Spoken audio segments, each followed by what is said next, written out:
Intéressons-nous à présent à l'autonomisation de la femme. Les 9 pays bénéficiaires du projet Suède en Afrique sont réunis depuis ce mardi 24 octobre à Abidjan.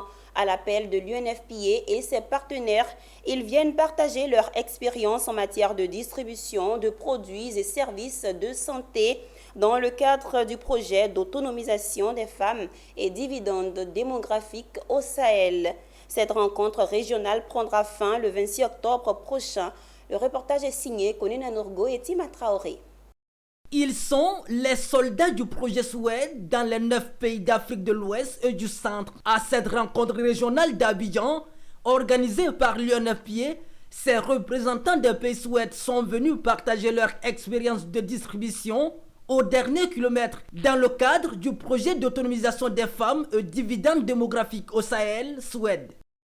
Il s'agit ici de nous mettre ensemble pour capitaliser les expériences qui ont été acquises pour la distribution des produits contraceptifs au dernier kilomètre.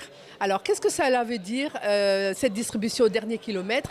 C'est être sûr que dans tous les postes de santé, dans toutes les structures de santé de la Côte d'Ivoire et des 8 autres pays donc, qui sont présents ici, dans le secteur de la santé et notamment dans le secteur de la santé de la reproduction, la stratégie de distribution au dernier kilomètre permet aux communautés les plus reculées des centres de santé et des centres urbains et des agglomérations de bénéficier de services de santé maternelle et de la reproduction de qualité, par exemple les services de planification familiale, de consultation prénatale, d'accouchement assisté par un personnel qualifié et de consultation postnatale, pour ne citer que cela.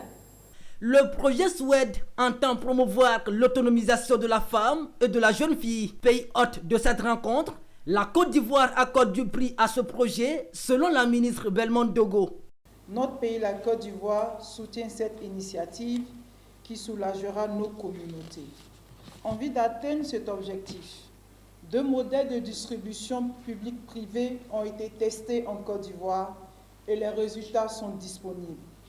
Nous savons aujourd'hui quelle est la meilleure formule pour assurer cette disponibilité dans nos communautés. Des recommandations et des directives ont été définies. Ouverte ce mardi 24 octobre, cette rencontre régionale prendra fin le 26 octobre prochain.